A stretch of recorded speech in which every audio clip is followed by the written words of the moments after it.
Assalamualaikum warahmatullahi wabarakatuh. Gimana kabarnya teman-teman semua? Semoga semua sehat dan dalam lindungan Allah SWT. Amin. Nah, sebelum aku mulai videonya, sebelumnya aku mau ucapin selamat buat teman-teman yang udah berhasil promilnya. Banyak banget yang sharing, yang udah launching bahkan debaynya. Selamat ya, semoga Bunda dan debaynya sehat-sehat. Kemudian selamat menjalani peran baru dan juga selamat mengasihi. Nah, sesuai dengan judulnya, di sini aku mau sharing mengenai satu pertanyaan yang sering banget ditanyain. Sebenarnya aku udah bahas sebelumnya, cuman mungkin banyak yang belum lihat juga dan juga masih banyak banget yang nanya ketika sudah berhubungan saat ovulasi, apakah boleh berhubungan lagi di hari-hari berikutnya gitu kan? Apakah aman gitu kan ketika terjadi pembuahan, kemudian berhubungan lagi. Nah, jadi ketika proses pembuahan terjadi nih, ketika ovulasi sudah positif, kemudian berhubungan, besoknya kemungkinan ovulasi dan jadi ketika terjadi ovulasi, kemudian sperma masuk dan dibuahi.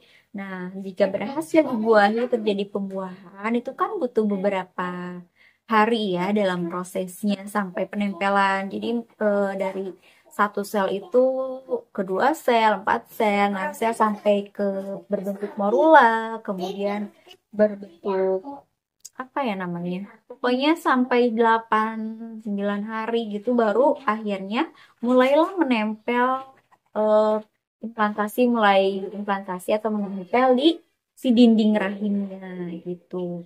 Jadi memang setelah menempel di dinding rahim itu barulah kita biasanya menggunakan test pack itu udah bisa kelihatan hasilnya. Kadar HCG-nya udah bisa terbaca, terdeteksi gitu kan.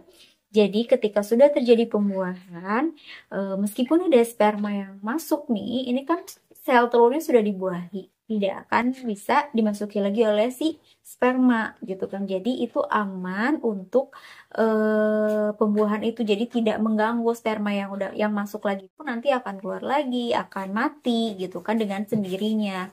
Karena tidak bisa membuahi lagi karena sel telur sudah ada dibuahi gitu kan. Jadi itu aman, tidak akan mengganggu proses pembuahan terjadi. Jadi buat teman-teman ketika setelah ovulasi positif atau ketika ovulasi berhubungan lusa atau beberapa hari selanjutnya mau berhubungan lagi itu aman-aman aja gitu kan ya. Tidak mengganggu proses pembuahan yang terjadi. Nah, untuk beberapa kasus misalkan loh, tapi si A ketika cek ke dokter kok nggak boleh berhubungan ya selama berapa bulan atau misalkan di trimester pertama gitu kan ketika hamil muda oleh dokter tidak boleh berhubungan, itu adalah kasus yang berbeda. Biasanya itu ketika sudah terjadi penempelan, sudah terjadi perubahan jadi janin gitu kan ya, ketika sudah di USG ada kelainan yang terdeteksi oleh dokter. Contohnya misalkan kayak plasenta gravia atau abnormal dari si penempatan penempelan plasentanya atau mungkin dia ada riwayat keguguran sebelumnya di kehamilan sebelumnya atau ada infeksi segala macam beberapa hal itu mungkin beresiko ketika berhubungan karena ketika berhubungan ada hormon yang dilepaskan, ada yang memancing kontraksi gitu kan, dikhawatirkan terjadi pendarahan, terjadi keguguran berulang kalau yang sebelumnya pernah keguguran atau yang plasentanya